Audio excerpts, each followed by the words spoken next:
You've been listening to Ken Lane, the Mountain Gardener. Green thumbs learned while working in the Family Garden Center.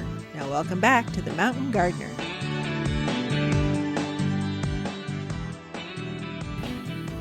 And we're back with Lisa Waters Lane in the studio. She comes each week with your garden question. Just what are your neighbors talking about? I think there's some value in that. So we've definitely, it feels like autumn. Oh, yeah. So I had a buddy at Rotary, he goes, autumn is not September 21st or whatever. It's whenever Ken Lane stops wearing shorts to that's when he puts long pants on. That's when you know autumn's actually here. Going, oh, I've never heard of that. Yeah, that's probably about right. Mm-hmm. So yeah, it's kind of cooled down a little bit. Yeah, so yeah, I did the big switcheroo in my closet. So I got I got rid of my shorts and short sleeves and sleeveless, put them in the other closet. Brought back the long sleeves, the pants. I miss your short pants and your pretty legs. Well, I kind of like it because I don't have to shave as often. But you make it, yeah, okay. TMI. Okay. Ladies know what I'm talking about. So garden questions, just what are people asking? Sure. So Suzanne wants to know, she's getting ready to fertilize her trees. She has fruit trees and evergreens and regular deciduous trees. Okay. She's always used the all-purpose for all of them. She wants to know, would it be better to use the fruit and vegetable food on the fruit trees, or does it matter? Can she just use the all-purpose on all of them? So these are like, the recipes. Mm-hmm. So you're blending different ingredients together to come up with a recipe that plants really like. And so some plants like a lot of protein, bodybuilding. Let's do that. And others are more vegan and they want to be more, thinner. They're on the keto diet or whatever. So so each plants are sort of like that. Right. And there's a different recipe for each one. Mm-hmm. So fruit trees are definitely going to prefer the fruit and vegetable food. Mm-hmm. The formulas seem pretty similar, 644, 744. Yeah, they're about the same. Right. On the fruit and vegetable food, we put an extra number, 7. So it's 6447. It's 7% calcium. So we know that fruit trees, vegetables, pumpkins, berries, grapes like a lot of calcium. It brings the flavor out, brings the size of the fruit out. If you use that consistently, you're going to get a better tasting type of edible plant.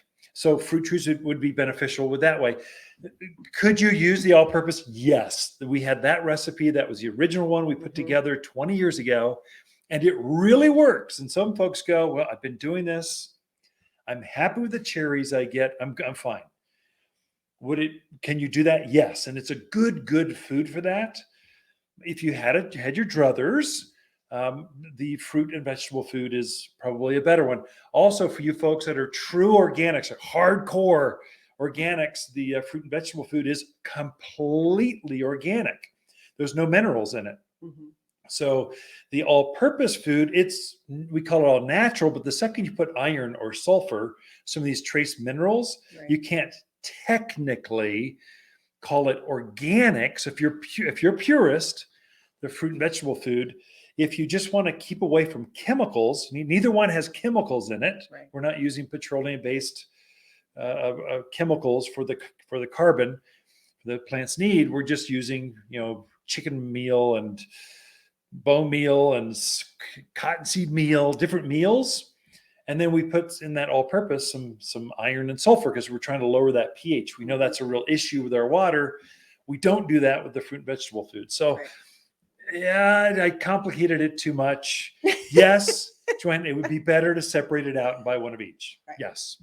If you had your druthers, yes. Absolutely. Okay. All right. Next question is from John. He wants to hear you talk about putting aluminum sulfate down for the blue spruce. Last week. Yeah. Wants to know when's the best time to put it down. Yeah. I thought I had mentioned that, John. Sorry, apologize for that. So aluminum sulfate is, for those that weren't tuned in last week, that is an added mineral. So you're fertilizing everything.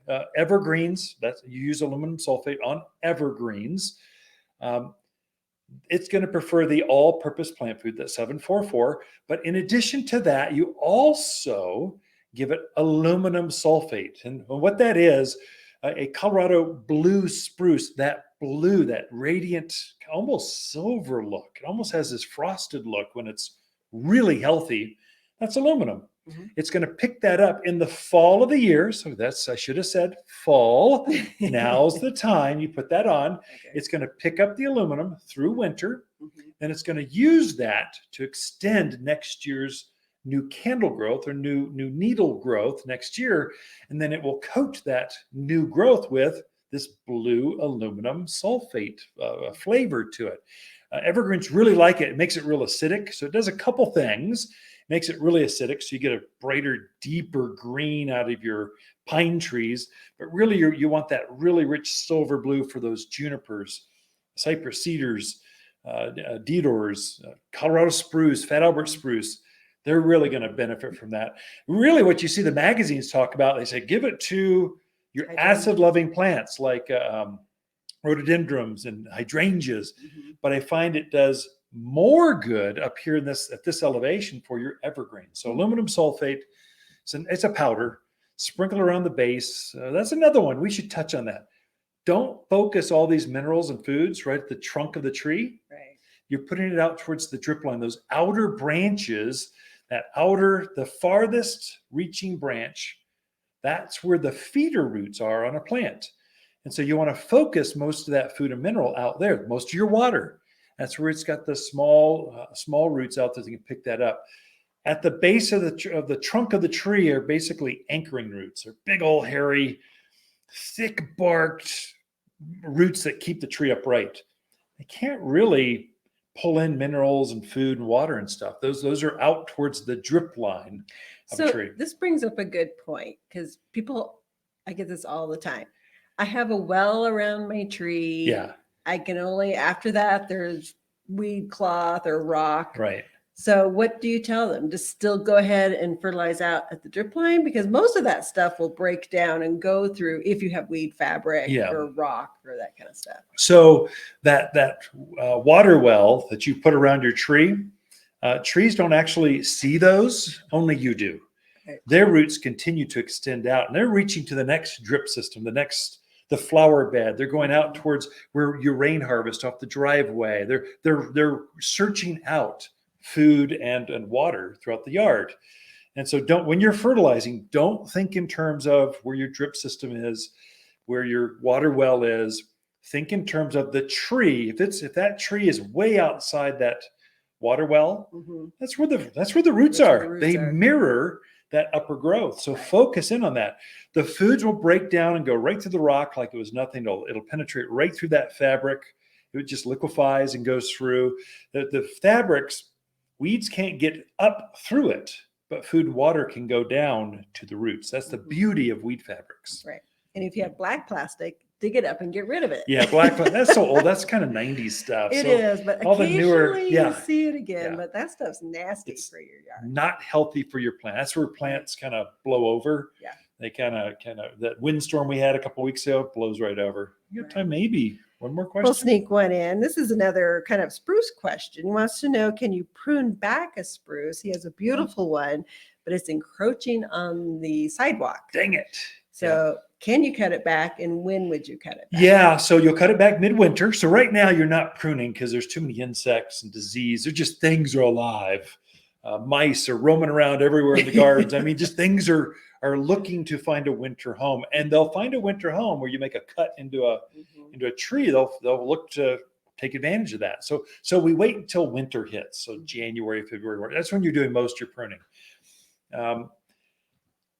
How to prune a spruce tree? That's a hard one. Yeah. Usually, what we do, because they're pyramidal in shape, we'll just limb up the lower branches. So you'll see this Dr. Seuss look to pine and spruce trees. They just limb them off the ground, so you can drive your pickup truck underneath it, and that brings it back. It looks kind of funky because when you cut a spruce back on a branch, it doesn't grow new growth out of the barky areas. It only extends what's currently growing out of your showing on your tree. It's hard to explain. Basically, you're going to prune up from the bottom from the ground, limb it up until it gets back behind the sidewalk. Just let people walk around. That could be it too. That's a great question. Ken and Lisa Lane, the Mountain Gardeners. We'll be back after this. Waters' October companion plants that grow well together are blaze maples, spicy mums, glamour kale, and burning bush. Waters' compact burning bush is a neat, well-behaved shrub prized for its blazing red foliage in the fall. Looks great when planted with autumn gold sumacs, lilacs, and gold euonymus. At 6 foot, this bush makes a natural hedge that burns red through autumn, all for $49. You'll find the showiest shrubs here at Waters Garden Center. Siri, give me directions to Waters Garden Center.